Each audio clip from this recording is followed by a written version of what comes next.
Hello guys, स्वागत है आपका सिटीजन जी चैनल पर। और आज आप देखने वाले हो नेटफ्लिक्स की latest action horror film blood red sky, जिसके राइटर और डायरेक्टर हैं पीटर थॉरवर्थ। ये एक प्लेन हाईजैक मूवी है और इसे और ज़्यादा इंटेंस बनाने के लिए इसमें वैम्पायर एंगल भी ऐड किया गया है। अब मैंने आपको कॉन्सेप्ट बता दिया, फिर भी आप चाहे जितना भी क्रिएटिव सोच लो, आप इसकी स्टोरी गैस नहीं कर सकते। काफ़ी टाइम बाद एक डिफरेंट वैम्पायर मूवी आई है, इसलिए मैं आपको हाईली रिकमेंड करूंगा कि आप ये मूवी ज़रूर चेक कर लो। फिर आप वीडियो कंटिन्यू कर सकते हो इसे और अच्छे से समझने के लिए। तो ज़्यादा देर ना करते हुए जल्दी से स्टोरी स्टार्ट करते हैं।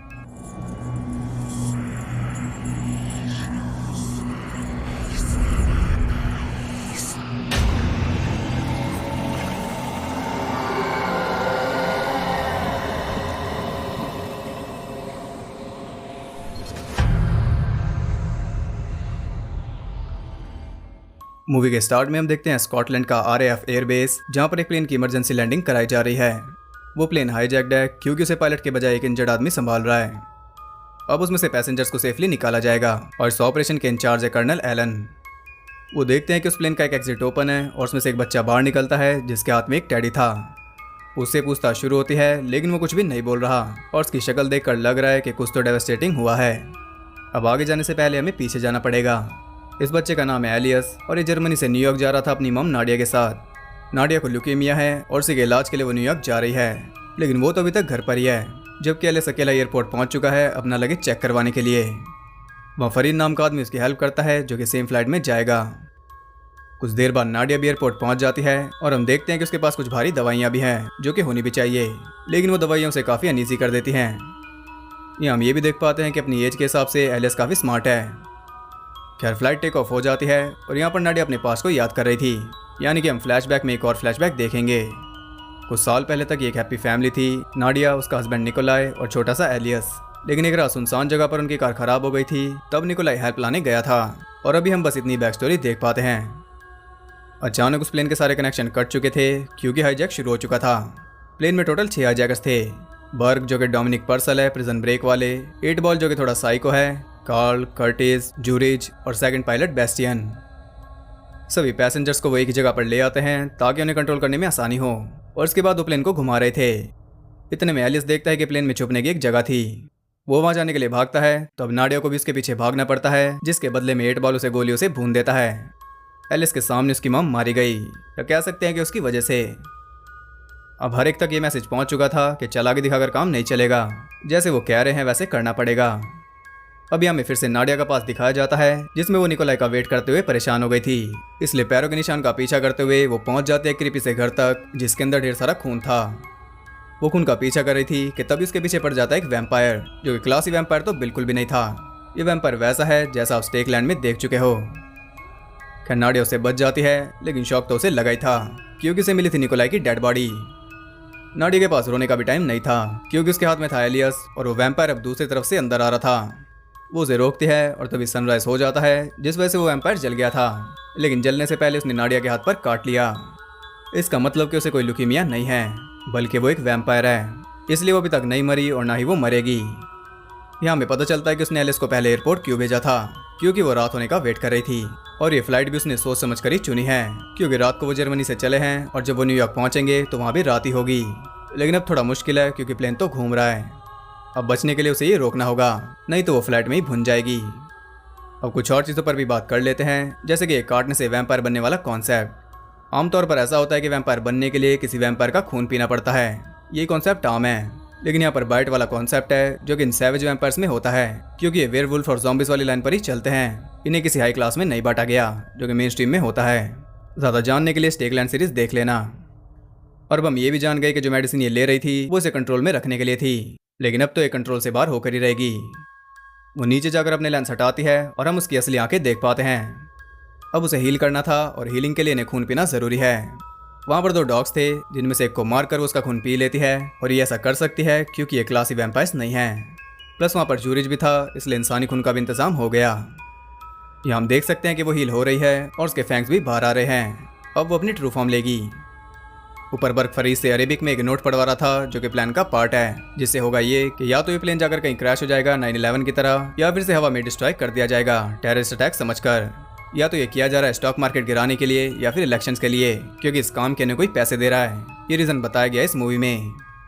अब क्योंकि काम पूरा हो ही गया, इसलिए वो सब प्लेन से कूदेंगे और जाते जाते वो सबको कहते हैं कि अगर कोई सीट से उठा तो एक टॉक्सिक गैस रिलीज होगी जिससे सब मारे जाएंगे। और ये सिर्फ डराने के लिए था, वहाँ कोई गैस थी नहीं। नाडिया उनकी बात सुन लेती है, इसलिए वो सीधा पहुंच जाती है एलिस के पास और उसे लेकर वो जाती है पायलट के पास प्लेन को वापस मुड़वाने के लिए। लेकिन पायलट को तो उन्होंने कब का मार डाला, प्लेन तो ऑटो पायलट पर चल रहा है।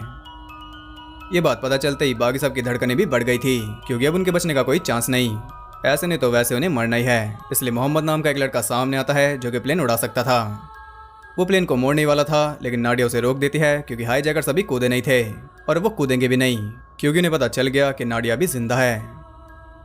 अब वो सब उसके पास आ गए थे, इसलिए वो प्लेन को मुड़वा देती है, जबकि वो यूरोप के काफी पास थे और से हाईजैकर्स भी गुस्सा थे, इसलिए वो पैसेंजर्स को मारने लगे थे। लेकिन नाडिया को ये करना ही था, क्योंकि वो धूप से मरना नहीं चाहती। ये उसने सिर्फ अपने लिए किया। अब अगली लाश वो बिछाने वाले थे एक बच्चे की, जो कि नाडिया नहीं चाहती, इसलिए वो बाहर आकर सीधा बर्ग को ही काट लेती है। और कुछ इस तरह ये मूवी भी यू टर्न लेगी। अभी तक हर कोई हाईजैकर से डर रहा था, लेकिन अब हाईजैकर्स डरेंगे इस वैम्पायर से और पैसेंजर्स तो डरेंगे ही। तो आप खुद सोचिए कि एक प्लेन हाईजैक हो गया और इतना ही काफी नहीं था कि उसमें एक वैम्पायर भी है। तो सुनने में कैसा लगता है? एकदम स्टूपिड। लेकिन क्या देखने में लग रहा है? यह से ज्यादा इंटेंस लग रहा है। अब बाइट की वजह से बर्ग भी वैम्पायर में बदल रहा था, जो कि किसी के लिए भी अच्छा नहीं होगा। इसलिए नाडिया उसे एक नाइफ से दिल में स्टैब करके मार देती है। आमतौर पर लकड़ी से स्टैब करते हैं, लेकिन यहाँ ये भी चल जाएगा। अभी पैसेंजर्स ने कुछ भी नहीं देखा और हाईजैकर्स नीचे पहुंच चुके हैं, जहां वो इसी बारे में बात कर रहे हैं कि आखिर ये सब था क्या। 8 बॉल तो साफ कह देता है कि वो एक वैम्पायर है, लेकिन उसकी बात पर यकीन करना मुश्किल था। इधर नाडिया फिर से दवाई ले रही थी, जिससे वो वीक हो जाएगी, और यहाँ में फिर से पास दिखाया जाता है। वैम्पायर बनने के बाद वो रात में सारे काम करती थी, शॉपिंग वगैरह, और एलिस को वो घर पर ही छोड़कर जाती थी। लेकिन ये लाइफस्टाइल उसके लिए कर्ज था, इसलिए वो फिर से उसी घर में गई थी जब वैम्पायर ने उसे काटा था, और वहाँ पर उसे एक ओल्ड वैम्पायर मिला था, जो कि उस वैम्पायर का डैड है जिसने नाडिया को काटा था। वो उसके ऊपर गोली चलाता है, ये कहकर कि हम इस इविल को फैलने नहीं दे सकते, और अभी के लिए इतना ही पास था। नीचे वो सब नाडिया को मारने की तैयारी कर रहे थे, और उनके पास एक यूवी टॉर्च है जो कि काफी घातक साबित होगी। एलिस ने ये देख लिया था, इसलिए वो अपनी मॉम को लेने जाता है, लेकिन उसकी हेल्प करने के बजाय मोहम्मद दरवाजा लॉक कर लेता है, क्योंकि सामने से हाईजैकर्स आ रहे थे। टॉर्च दिखाकर रेड बॉल उसे काबू कर लेता है, और क्योंकि एक साइको है इसलिए आसानी से तो इसे मारेगा नहीं। वो उसका थोड़ा खून निकाल लेता है ताकि जरूरत पड़ने पर वो भी वैम्पायर बनकर अमर हो जाए। अपनी मॉम को बचाने के लिए एलिस उसके ऊपर एक गन पॉइंट करता है, और गलती से गोली लग जाती है एक विंडो में, जिससे प्लेन डीप्रेशराइज होने लगा था। 10 मिनट के अंदर वो सब मर जाएंगे अगर प्लेन को नीचे नहीं किया गया, और बेस्टिन ऐसा कर नहीं पा रहा क्योंकि मोहम्मद उन्हें अंदर नहीं आने दे रहा। लेकिन ऑक्सीजन की कमी की वजह से वो मर जाता है। तब बेस्टिन जल्दी से कंट्रोल संभाल कर प्लेन को नीचे लेता है, जिससे एक पैसेंजर इंजर्ड हो गया था, और उधर रेड बॉल पहुंच चुका था नीचे, जहां पर वो नाडिया के सामने ही खुद को वैम्पायर में बदल लेता है। तब नाडिया के पास एक ही चॉइस बची थी, उसके ऊपर अल्कोहल डालकर वो उसे जला देती है, और ये आइडिया काम कर जाएगा, क्योंकि इसी तरह उसने ओल्ड वैम्पायर से छुटकारा पाया था।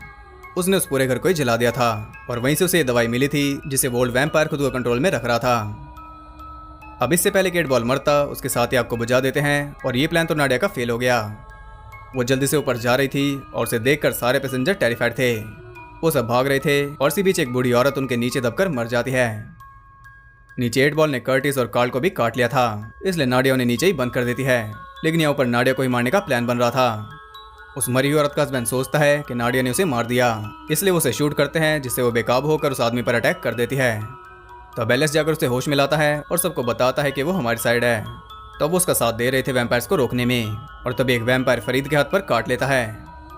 नाडिया जल्दी से उसके हाथ को काट कर अलग कर देती है ताकि वो वैम्पायर ना बन पाए, और ये बिल्कुल ज़ॉम्बिस की तरह ही है। ऊपर आने के रास्ते को बंद करके वो उस वैम्पायर बने आदमी को भी मार देती है, और अब जाकर हालात थोड़े काबू में आए। अब तो सब जान गए थे कि नाडिया उनकी साइड है। वहाँ पर एक डॉक्टर भी थी जो कि इंजर्ड को ट्रीट करती है, और इतने में नाडिया बेस्टियन से प्लेन मुड़वा रही थी। लेकिन ये नहीं हो सकता क्योंकि प्लेन में ज़्यादा फ्यूल नहीं बचा। या तो वो पास के किसी बेस पर लैंड कर सकते हैं, या फिर ओशन में क्रैश होकर मर सकते हैं। नाडिया के लिए ऐसा था कि या तो वो खुद बच सकती है, या फिर अपने बेटे को बचा सकती है। धूप में चलना पेनफुल होगा, लेकिन ये सैक्रिफाइस हम पहले भी देख चुके हैं 30 डेज ऑफ नाइट में, जो कि एक मस्ट वॉच है। खैर इधर डॉक्टर ने उस इंजर्ड आदमी को कह दिया था कि वो नहीं बच पाएगा, इसलिए वो जाकर वैम्पायर्स को फ्री कर देता है इस उम्मीद में कि वो उसे भी वैम्पायर बनाकर अमर कर देंगे।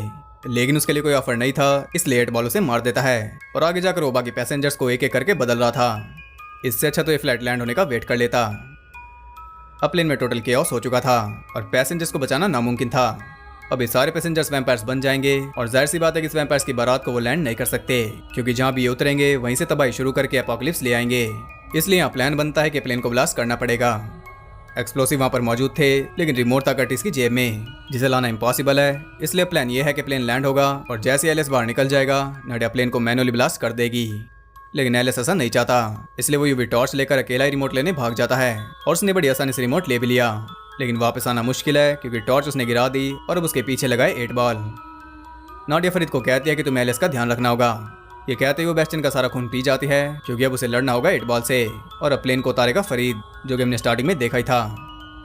वो जाकर 8 बॉल से भिड़ जाती है, लेकिन इस फाइट में 8 बॉल भारी पड़ता है और वो नाडिया का सारा खून पी लेता है। ये भी कुछ न्यू है।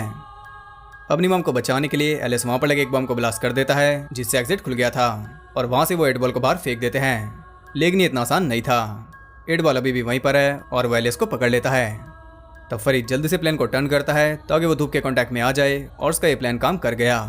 8 बॉल मारा जाता है। सादी नाडिया भी मर रही थी, तब एलिस उसे अपना खून पिलाता है जिससे वो बच तो जाती है, लेकिन अब उसे एलिस के खून की प्यास लग रही थी और पता नहीं कब तक वो इसे रोक पाएगी, इसलिए वो वहां से चली जाती है और एलिस वहीं पर बैठा रो रहा था क्योंकि धूप में वो सेफ था। इसके बाद प्लेन लैंड हुआ और वो यहीं से बाहर निकल गया था। ये था पूरा पास्ट। अब आ जाते हैं प्रेजेंट में। एलिस बताता है कि प्लेन में वैम्पायर्स हैं और ये सुनकर सब सोचते हैं कि बच्चा शॉक में है। अब उसे ले जाएगा हॉस्पिटल में। एलन अभी भी वेट कर रहा था और ये उसकी सबसे बड़ी गलती होगी क्योंकि ऐसे रात हो जाती है और अब वैम्पायर्स बाहर आएंगे। फरीद अभी भी अंदर है। वो उसे शूट करते हैं लेकिन वो बच जाता है। तब जाकर वो ऑपरेशन चलाते हैं प्लेन को खाली करने का, लेकिन अंदर उन्हें पैसेंजर थोड़े आदमखोर मिलेंगे। फरीद को पकड़कर बाहर निकाल लिया गया था, लेकिन जैसे ही वो आगे बढ़ते हैं मेहम शुरू हो जाता है। वैम्पायर्स एक एक करके सबको खा रहे थे और एलन ये सब लाइव देख रहा था। इधर एलिस को भी ले जाया जा रहा है और जाने से पहले वो अपना टैडी मांगता है। इसके बाद मैडी को बेहोश करके वो बाहर कूद जाता है और पहुंच जाता है प्लेन के पास। वैम्पायर्स प्लेन से बाहर आ रहे थे और सबसे पहले उसके सामने आती है नाडिया, जो कि अब उसकी मॉम नहीं रही। इविल पूरी तरह उस पर हावी हो गया। एलिस भी ये समझ गया था, इसलिए टैडी में से रिमोट निकालकर वो प्लेन को ब्लास्ट कर देता है। कुछ इस तरह अपोकलिप्स होते होते रह गया। एलन उन दोनों को जाने देता है क्योंकि उसने भी सब कुछ अपनी आंखों से देखा था और इसी के साथ ही मूवी एंड हो जाती है। तो आपने देखा कि मूवी एकदम परफेक्ट है और इसीलिए इसे काफ़ी ज़्यादा पसंद किया जा रहा है। इतना तो नेटफ्लिक्स ने भी उम्मीद नहीं की होगी, लेकिन स्टोरी काफ़ी अच्छी है, इसलिए रिस्पॉन्स भी काफ़ी अच्छा मिल रहा है। वैम्पायर्स को लेकर कुछ न्यू ट्राई किया गया जो कि बहुत सही तरह सामने आया और एक ही तरह की स्टोरीज देखकर तो हम भी बोर हो गए थे। यही वजह है कि हर कोई इससे खुश है और इसलिए मैंने आपको पहले रिकमेंड कर दिया था इसे देखने के लिए, क्योंकि ये वर्थ वॉचिंग है, जो कि आज के टाइम पर रेयर है। इस साल नेटफ्लिक्स हर वीक एक नई मूवी निकाल रहा है जिनमें कई सारी हॉरर भी हैं और थ्रिलर्स भी। जैसे कि अभी हमने फियर सीरीज देखी थी, फिर क्लासिक हॉरर स्टोरी आई और अब ये। आगे भी ऐसा चलता रहेगा और आप ढेर सारी ऐसी मूवीज देख पाओगे इस साल के एंड तक, जो कि काफ़ी सही है। इस मूवी से मैं इतना कुछ एक्सपेक्ट नहीं कर रहा था। मैंने सोचा था कि ये काफ़ी सिंपल होगी, लेकिन इसमें इतना कुछ है कि आप 2 घंटों के लिए एंगेज हो जाते हो। शुरुआत में थोड़ी स्लो है क्योंकि तभी ये सब कुछ बिल्डअप करती है जो कि आप आगे जाकर समझ पाते हो, लेकिन जैसे वैम्पायर वाला ट्विस्ट सामने आता है ये मूवी सेम नहीं रहती। मुझे ये मूवी काफ़ी पसंद आई। तो क्लासिक हॉरर स्टोरी तो कुछ खास नहीं थी, लेकिन इससे नेटफ्लिक्स ने बाजी मार ली। तो आप बताइए आपको ये मूवी कैसी लगी। अगर 8 बॉल अभी भी बच गया होगा तो काफ़ी चांसेस है इसका सीक्वल आने के, और अगर नहीं भी बचा होगा तब भी आ ही सकता है क्योंकि और भी वैम्पायर छुप कर रह रहे होंगे। तो क्या आप सीक्वल देखना पसंद करोगे? कमेंट करके ज़रूर बताना। और अगर आपको वीडियो पसंद आई तो उसे एक लाइक कर देना और ऐसी और वीडियोस देखते रहने के लिए चैनल को सब्सक्राइब करके बेल नोटिफिकेशन कॉल पर सेट कर लो ताकि नोटिफिकेशन दिन में भी आपके पास आ सके, जो कि रात की वीडियो की आती है। और चैनल पर और भी वैम्पायर मूवीज अवेलेबल हैं जैसे कि 30 डेज ऑफ नाइट और स्टेकलैंड और एंथोलॉजीज तो हैं ही, तो आप उन्हें भी चेकआउट कर सकते हो। और अगर और वैम्पायर मूवीज चाहिए तो वो भी बता देना, क्योंकि अभी बहुत सी अंडररेटेड मूवीज पेंडिंग है जिनमें वैम्पायर्स भी हैं और वेयरवुल्फ भी। तो मैं मिलता हूँ आपसे अगली वीडियो में, तब तक सबको बाय।